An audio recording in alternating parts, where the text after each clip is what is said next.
Hello, everyone, and welcome to our PFF Monday Night Recap presented by Western and Southern. I'm Solomon Wilcots. He is Austin Gayle. And this is a game where the Green Bay Packers came back from a 13-point deficit to beat the Detroit Lions at Lambeau Field. Final score 23-22. So much to unpack here, Austin. But I think we have to start with the fact that the Detroit Lions came out swinging. They came out going up top. The big-time arm that is of Matthew Stafford. He shows that he can play big-time football. I just love the way the Detroit Lions came out very strong in this game. And that's how it's been all season for the Detroit Lions. They've been much more aggressive throwing the football with Matthew Stafford. In the past, it's been a little bit more conservative, more dink and dunk, low average depth of target. But this year, Matthew Stafford is up there in air yards. He is heaving it downfield to Kenny Golladay and Marvin Jones Jr. You saw that on the flea flicker to start the game. I think an aggressive Detroit Lions offense will win more games than lose. That's right. But I mean, this game came close to the end, so maybe some missed calls here and there. But, again, I think Detroit Lions played a good brand of football to start this game, very aggressive. Yeah, we'll get down to some of those questionable calls and some of the calls that did not happen that maybe should have happened. But you mentioned it. Matthew Stafford, I think, came into this game. His average depth of target was about 11.3. In this game, okay, he went up top big time. He had 3 big-time throws, no turnover-worthy plays, an average depth of target of 10.4. Kenny Golladay making big plays, right? Marvin Hall, 58-yarder on the very second possession. How important was it in the mind of Matt Patricia for the Lions to get out front, to get ahead of Aaron Rodgers? He knew who he was playing against on the other side of the ball. I mean, super important. I think this is how this offense is going to get points. I think it's no longer a run-first offense that throws to the running backs a ton. You've seen in the past with Theo Riddick and other Detroit running backs that they throw to the running backs out of the backfield, keep things close to the vest. But now they're one of the few teams that don't throw to the running backs a ton. They push the ball downfield, get tight ends involved down the field, Kenny Golladay, etc. I think this, again, is a good Detroit Lions offense. I think this is a good Detroit Lions team. I think they do have defenders on the defensive side of the ball that have plus play. I think they came into this game and were ready to shock the world a little bit, beat this as an underdog in Lambeau and beat this Green Bay Packers team. I think a couple balls didn't go their way, some bounces didn't go their way, and they ended up taking the L here. Aaron Rodgers, just incredible, right? Oh, yeah. I mean, Aaron Rodgers was Aaron Rodgers. The offense wasn't necessarily clicking like maybe what we're accustomed to seeing, because he's without his top receiver in Davante Adams. He did have Geronimo Allison, who later left the game, and then Marquez Valdez-Scanlon. He appeared to be a little bit wobbly, wasn't quite himself. It looked like they had to go to not only their second, their third, but their fourth, and even their fifth wide receiver. And after Aaron Jones dropped what should have been a touchdown, he had already fumbled earlier in the game. You just got the sense that, do they have enough around Aaron Rodgers?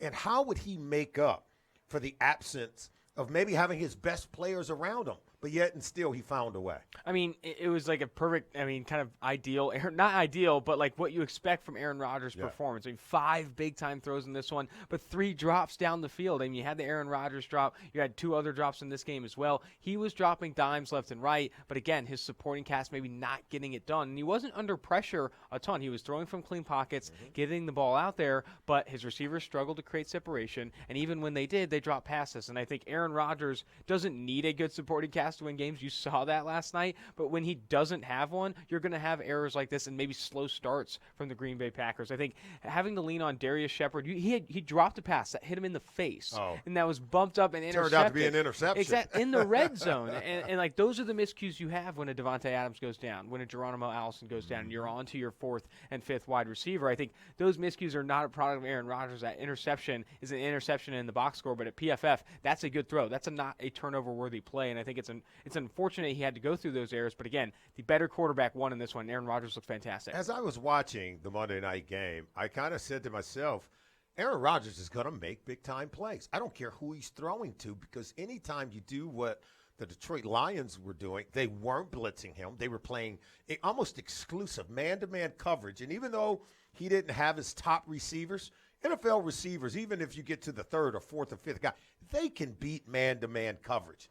After a while, if you just give them exclusive man-to-man coverage. Especially when you're only rushing 3. And they rush 3 a ton. That's right, 3 or maybe 4 guys, and they're not getting any pressure on Aaron Rodgers. he moves around well enough to buy time, to help receivers to uncover. It was almost like he was playing 7-on-7. He was going to find the open guy and give his receivers opportunities. And even when they dropped them, even when it turned into an interception, he just kept slinging it, kept throwing it. And then they finally hit on the 35-yard touchdown pass to Allen Lazard in the fourth quarter. And it was all he needed, right? It was an absolute dime to Lazard. That throw was incredible. I think you couldn't have handed it to him better, and I think that's what you get with Aaron Rodgers. In this entire game, what I was thinking is you see Jimmy Graham drop a pass. You see Aaron Rodgers drop a pass. You see the drop pass turn into an Aaron Jones. Aaron Jones drop a pass. You see the drop pass turn into an interception. Yeah.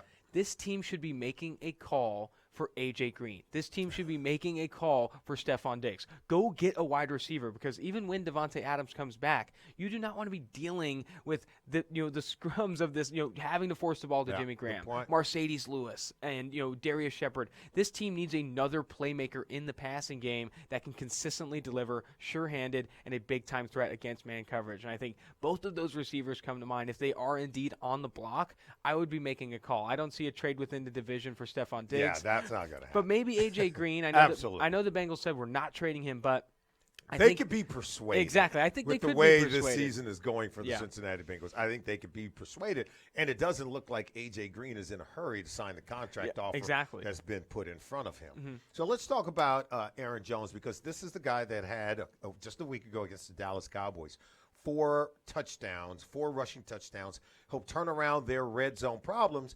Well, in the Monday night game, the Green Bay Packers, those red zone problems came back. They were 1 for 3 inside the red zone. And then when you have a fumble by Aaron Jones and then the drop touchdown pass, they got him out of the game. They put in Jamal Williams. He ended up rushing for over 100 yards. And so I give the Packers credit. Despite not having their top receivers, the backup guys came in and eventually got it done. Despite not having their best runner, or at least having Aaron Jones and not having him perform well, they had someplace else to go, and Jamal Williams. And so we saw the depth of this roster come to fruition. It was just enough to help Aaron Rodgers get a win. Yeah, just enough for sure. I think with Jamal Williams, him coming in, I think he had some plays above expectation. I look specifically at how the Green Bay Packers run the football out of 11 personnel. Running from 11 personnel, they average 7.9 yards per carry. You know why? The Detroit Lions had 8 or more defenders in the box only on 2 of those runs. They were running against light boxes, and Jamal Williams and Aaron Jones, even in bits, were able to take advantage of those lighter boxes. I think the Packers were smart to even lean on 11 personnel. I think they played it about 71% of the time without good receiving depth. Put 3 wide receivers out there to lower the box count and be able to run the football with 15 runs, 7.9 yards per carry. Had a ton of success there with Aaron Jones when he was on the field, and then also when Jamal Williams came in as well. Aaron Rodgers, he can look at a defensive back, and even if you make a play against him, he's going to come back and try you again.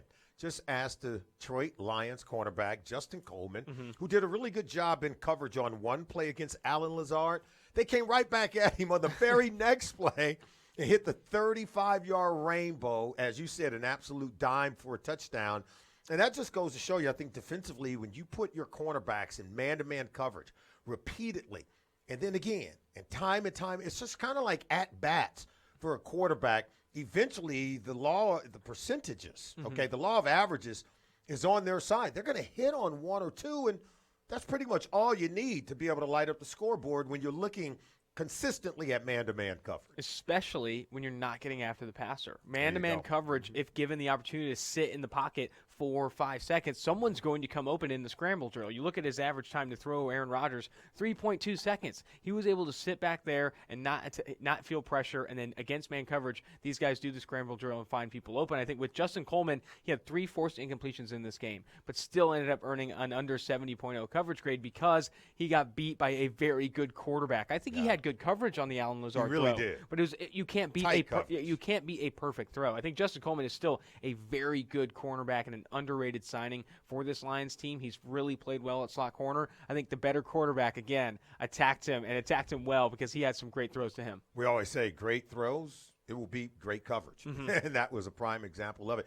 Let's move on, talk about Matthew Stafford a little bit, because I've always said that Matthew Stafford, he's good but not great. And I'm not taking anything away from Matthew Stafford. I think he does everything he needs to do to help his team win ball games. We already saw the 66-yard rainbow to Galladay on the very first play of the football game. Came back on the next possession through a 58-yard pass down the field to Marvin Hall. At the end of the day, on those two possessions, they get 10 points, not 14 points.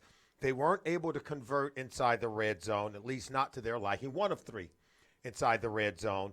And the Lions defense, in special teams, they got 3 takeaways in this game. The Lions only converted those 3 turnovers into 9 points.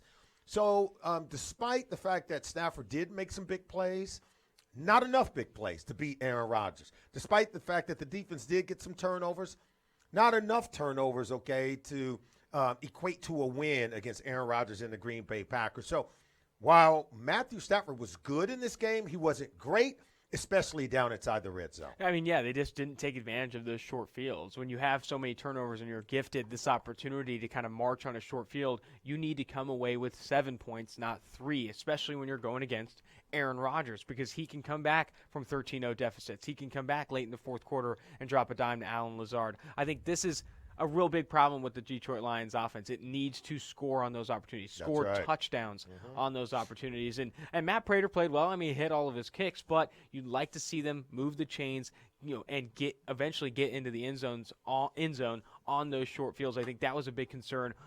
Maybe not the complete reason why they lost, but definitely a big factor. I know you want to call out the refs and the calls or whatever, but that's a huge factor in the fact that you turned 3 turnovers, like you said, into just 9 points. Just 9 points. And we're going to get to the officiating a little bit, okay? We move that down the rundown just a little bit because we've got to talk about the plays. Got to talk about the players and the coaching because that's where games are won and lost. The Detroit Lions had opportunities to win this game despite poor officiating and despite some controversial or questionable calls. When you go 1 for 3 inside the red zone and have to settle for 5 field goals on the night, then you have to kind of point to yourself a little bit. When you drop potential opportunities to score points, you have to really blame yourself. Now, here's how we know that last night was not an anomaly. All you have to do is go back to their last game. Of course, week 5 was a bye week for the Detroit Lions. They had 10 days to get ready for this football game. But you go back 2 weeks ago in that home game against the Kansas City Chiefs, they were 3 of 6 inside the red zone, including a fumble at the goal line that was returned 100 yards for a touchdown. Yeah. Okay? It should have been 7 points for them against Kansas City. It should have been 7 points for them. It turned out to be 7 for the Kansas City Chiefs. They end up losing that game, and we saw them squander, again, red zone opportunities in the Monday night game. If you put both games together combined, they are 4 of 9. In terms of their last 9 trips inside the red zone, they've only converted on 4 of those 9 trips. And so last night was not an anomaly. This is something that Matt Patricia is going to have to address moving forward. Yeah, he has to prioritize it. You look at specifically at Matthew Stafford's passing grade inside the 30-yard line, a 48.6 on first review. Only completed 6 of 11 passes for 48 yards, 0 touchdowns, and 0 interceptions. But you need to be moving the change, pushing the ball beyond the sticks, and get the ball in the end zone and make plays. They have the receiving talent to do so. I like Marvin Jones Jr., Kenny Galladay, T.J. Hawkinson. I think they have the skill players in place to make things happen in the red zone. I think the problem is execution, potentially some play design here and there, but it starts with Matthew Stafford. You need to play better when you get close to the end zone, and I think he needed to complete more passes, be more on target. He's got to get it into the end zone because take a look at this. Matt Prater, 5 field goals in this game. This game, the Lions lost by only 1 point, 23-22. But look, on these 5 field goals, they get a 25-yarder. The ball was spotted at the Green Bay Packer 8-yard line. Yeah. So they get stopped at the 8-yard line. Second field goal, a 22-yarder. They get stopped at the Green Bay Packer 4-yard line. Not good. And then the next one, it's a 41-yard field goal there at the Green Bay Packer 23. So just outside the red zone. So that doesn't factor in those red zone numbers, but it's just 3 yards shy of the red zone. Yeah. We might as well say it was right there. Then the 51-yard field goal, they were at the Green Bay Packer 33-yard line where they were stopped. And then another 50-yarder, a 54-yard field goal by Matt Prater. They were stopped at the Packers 35-yard line. That's a lot of opportunities deep inside the Green Bay Packer territory. And I think Matt Patricia had some opportunities, and I know you'd like to just move the chains on third down, but on fourth down to get a little bit more aggressive, not settle for field goals, and maybe go for it, give your offense another opportunity to get 7 points and really put this game on ice. They had opportunities to put this game on ice if they were scoring touchdowns late in this game, specifically when they had those short fields. I think it's not completely on Matt Patricia. You expect your offense to not need to go for it on fourth down in the red zone, but I think there were opportunities, I think a couple short yardage fourth downs to where they could have said, you know what, let's go for it. Let's make a play. We don't need 3 points. We need touchdowns to beat Aaron Rodgers, and I think you would have liked to see Matt Patricia just get a little bit more aggressive when the game kind of started to get closer to an end. Now, we can talk about all those things, the red zone issues with the Lions, and maybe Matt Patricia should have done things differently. But we also have to give a lot of credit to the Green Bay Packers defense. Yes. Because you and I, we talked about this even going into this game. We wanted to see how Darien Smith and Preston Smith, Kenny Clark, how they would impact this defense. After giving up the 2 deep throws, I said, okay, the pressure, it's got to be won at the line of scrimmage defensively for the Green Bay Packers. They got to bring more pressure on Matthew Stafford, because if he's allowed to throw the ball deep down the field, I felt his receivers were going to make plays against a really good Green Bay Packers secondary. So I think the tide began to turn when the Packers started to play well up front defensively. And if you look at these stops inside the red zone, I think a lot of credit has to go to that defensive front for the Packers. And it starts with the 2 Smiths. Darien Smith and Preston Smith, who were both brought in this offseason, had 3 pressures apiece. And I think they played well in the trenches, got after Matthew Stafford. And then I got to go to my guy, Jerry Alexander. 3 targets, 1 reception, 3 yards. That's fantastic play. They beat up on Kevin King. Kevin King gave up over 100 yards. He's going to end up with probably a 30.0 under coverage grade after reviews. But Jair Alexander held his own. He's going to probably finish this game as one of the highest graded players. He really was fantastic. 3 targets, 2 forced incompletions, one reception allowed. I think it starts up front. The Smiths were getting after it. Kenny Clark was getting after it. I think you saw that Lions, specifically when Matthew Stafford was trying to get these longer developing plays going. Not the flea flicker, but everything else. 5 and 7-step dropbacks. The Smiths were getting after them. They were pushing up front. He couldn't step up in the pocket, and I think that's where he really struggled. But again, when you're looking downfield and Jair Alexander's got this guy tied up, I mean, just man on man, it's crazy. I think you can't. Jair Alexander locked his side of the field down, and then when you weren't able to pick on Kevin King, I think you were taking sacks from Matthew Stafford. Yeah, this defensive front, Mike Pettine's group, they were able to hit, hurry, and harass Matthew Stafford, forcing him off his spot. The one thing about Matthew Stafford, he's good at throwing the ball in phase. He doesn't run around nearly as much as an Aaron Rodgers, doesn't get out of phase and extend plays as much as Aaron Rodgers. And so the ability to disrupt him and force him to hold it, not give him that first look, I think the defense is much more effective when you're doing that against Matthew Stafford than if you did that against Aaron Rodgers. You did that against Aaron Rodgers, he'll hold it all day. He'll run around. He'll buy the time. He won't press the line of scrimmage unless he absolutely has to. But he's going to make sure that he gives his receivers as much time possible to get open. Matthew Stafford is more comfortable getting rid of the ball in phase and on time as soon as he hits the top of his drop. And if you don't allow him to throw it, then that's where things in the passing game for Detroit begin to break down. I want to go back to your Aaron Rodgers comment. I think he does have a tendency to hold the ball a little bit longer than He did that in this game. Yeah, and a little bit longer than other quarterbacks will, because I think he has limitless confidence in his ability. Absolutely. He knows he gives his offense the best opportunity to win when the ball is in his hands. He doesn't give it up. I know this past year he led the NFL in throwaways, broke the PFF record for throwaways, but in this game he had a tendency to hold the ball a little bit longer, maybe not go cut to that throwaway quickly, and instead move the pocket, get creative, and find guys open downfield. He had a couple times down the side. There you go. Yeah. Exactly. Well, he almost got sacked a couple times. Illegal hands to the face got to him there. But, I mean, we go. And like you said, Matthew Stafford, much more comfortable throwing in phase, which I don't think is a bad thing. No. I think throwing in phase and having that ability is important, but he just doesn't have the same confidence as Aaron Rodgers. He is who he is. He's got to be able to play his game. Aaron Rodgers is something else. Different. He's something else. I mean, that's who Aaron Rodgers has always been. But that's what I think sometimes separates the good ones from the great ones. Oh, yeah. The great ones can play in phase. They can also play out of phase. They have that versatility in their game to be able to do a couple of different things but still get the ball inside the end zone, particularly when they get in the red zone. And I think it starts with confidence. It starts with confidence in your ability. You see that ability to play out of phase in Aaron Rodgers because he can make every throw. You see that play from Patrick Mahomes because he can make every throw. Same with Drew Brees, other guys that know I can make any throw on this football field. I still have the zip. I have the accuracy. When that confidence hits and you have you can get creative out of phase, that's what really, like you said, separates the great from the good. It's now time to talk about the officiating in this game. You and I joked before we began this podcast that the Detroit Lions were playing against two teams in the Monday night game. Not just the Green Bay Packers, but the guys from Foot Locker, right? The guys in stripes. the guys in stripes. But no, seriously, if you're a Detroit Lion fan, you cannot be happy. The Lions, 8 penalties in this game, 6 for the Green Bay Packers. Second straight game where the Lions have had 8 penalties or more.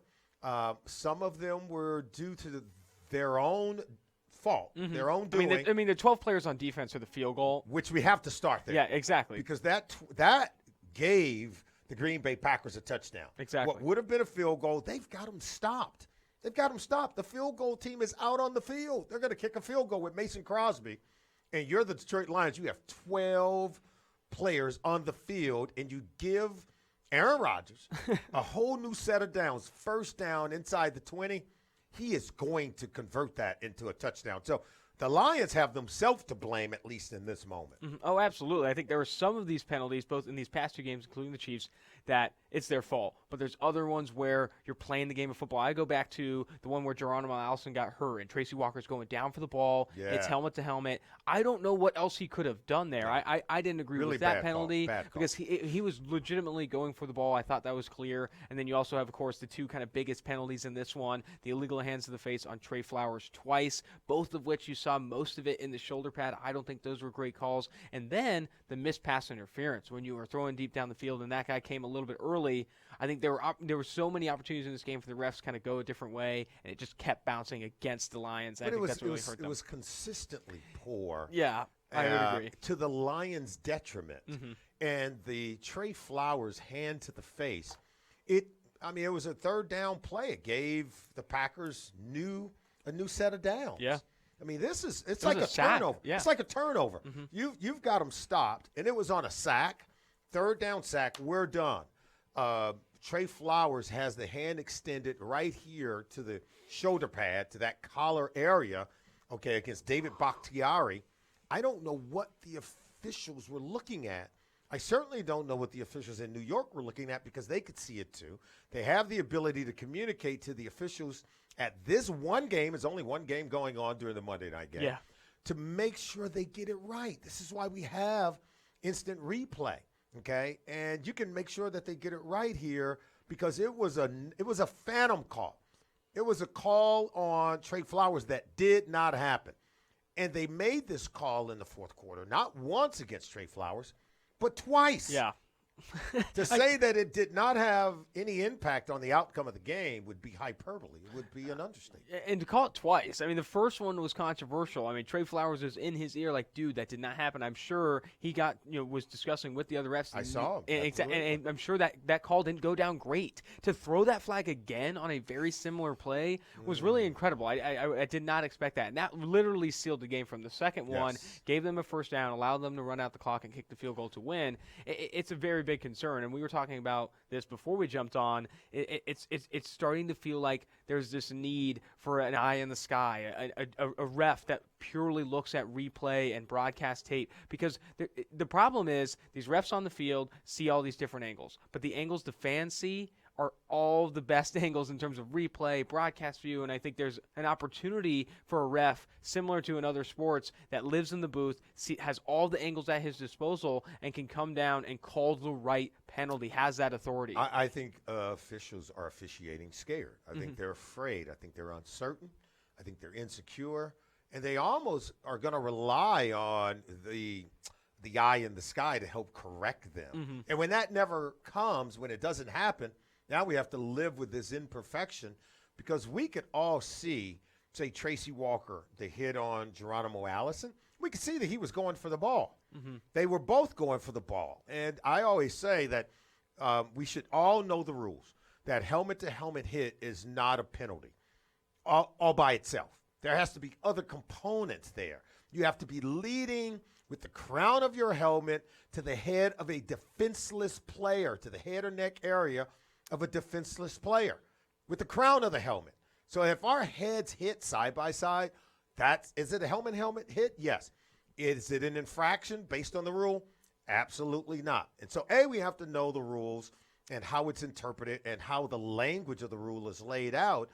But the officials have to know this too, and not just, arbitrarily throw a penalty flag when two people collide, beginning with the upper part of their body being their helmets. Especially when the play's not reviewable. I mean, you can't review that play. Once the flag is thrown and you call that penalty, it's over. You've done it. And I think that same thing applies to the illegal hands to the face, all those things. Until you have a judge, or like I said, like a sky judge, someone who can watch the games from broadcast film with the fans who are, tweeting out all these crazy things about the refs and very frustrated with the result, they can have the same judge that sees those same views and can call as it should be. And I think I will say this: the refs are in a losing battle. They are limited to one angle, their own eyes, and it's hard to call that game live. It's hard to throw penalties live, and especially when things get close to the face or whatever it may be. I think this problem is solved with a sky judge, someone who can watch all of the angles, watch the replays, and come down and call the right play on any penalty. I'm in favor of a no call before calling things that